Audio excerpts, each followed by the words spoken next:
Assalamualaikum warahmatullahi wabarakatuh. Saya Dian Hiratul Aryani, absen 8 kelas 12 IB1. Pada video kali ini, saya akan membahas tentang isu-isu kontroversial masa pemerintahan reformasi. Yang pertama, B.J. Habibie. B.J. Habibie merupakan Presiden Indonesia dengan masa jabatan tersingkat. Meski singkat, B.J. Habibie mampu mengendalikan kondisi perekonomian yang ambruk akibat krisis moneter pada masa pemerintahan Soeharto.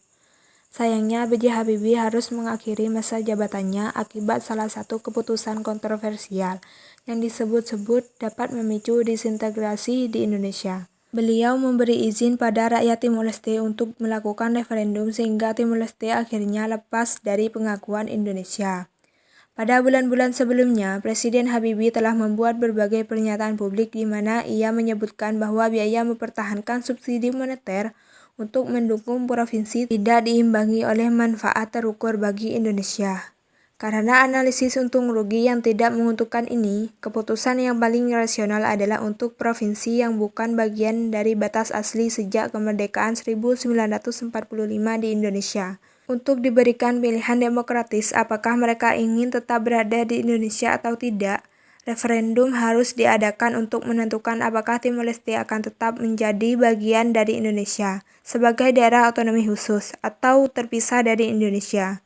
Dan sebanyak 344.580 suara dari 438.968 suara menolak otonomi khusus untuk Timor Leste dalam Negara Kesatuan Republik Indonesia. Yang kedua, Bapak Abdurrahman Wahid. Masa kepemimpinan Abdurrahman Wahid atau Gus Dur sangat erat dengan kontroversi.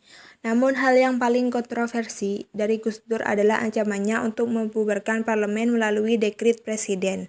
Kebijakan ini paling kontroversial dilakukan Gus Dur menjelang akhir masa jabatannya. Beliau mengancam mengeluarkan dekret pembubaran. Dekret itu berisi, yang pertama pembubaran MPR atau DPR, yang kedua membalikkan kedaulatan ke tangan rakyat dengan mempercepat pemilu dalam waktu 1 tahun.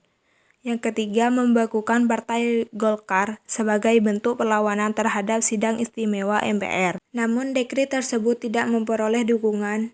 Dan pada 23 Juli, akhirnya MPR secara resmi menggantikan Gus Dur dengan Megawati Soekarnoputri yang sebelumnya telah berubah sebagai wakil presiden. Yang terakhir, Ibu Megawati Soekarnoputri. Megawati Soekarnoputri merupakan presiden perempuan pertama di Indonesia. Beliau terpilih menjadi presiden setelah mandat Gus Dur sebagai Presiden Republik Indonesia dicabut oleh MPR. Hal yang paling kontroversi dari Megawati adalah kebijakan yang menjual sejumlah aset negara.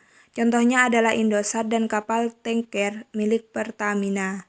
Dalam rangka meningkatkan pertumbuhan ekonomi dan menekan nilai inflasi, Presiden Megawati menempuh langkah yang sangat kontroversi, yaitu melakukan privatisasi terhadap BUMN. Pemerintah menjual Indosat pada tahun 2003. Hasil penjualan tersebut berhasil menaikkan pertumbuhan ekonomi Indonesia menjadi 4,1% dan inflasi hanya 5,06%. Privatisasi adalah menjual perusahaan negara di dalam periode krisis.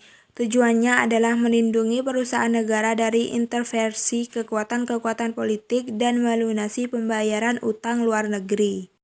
Sekian dulu video dari saya. Apabila ada kata yang kurang berkenan, mohon dimaafkan. Wassalamualaikum warahmatullahi wabarakatuh.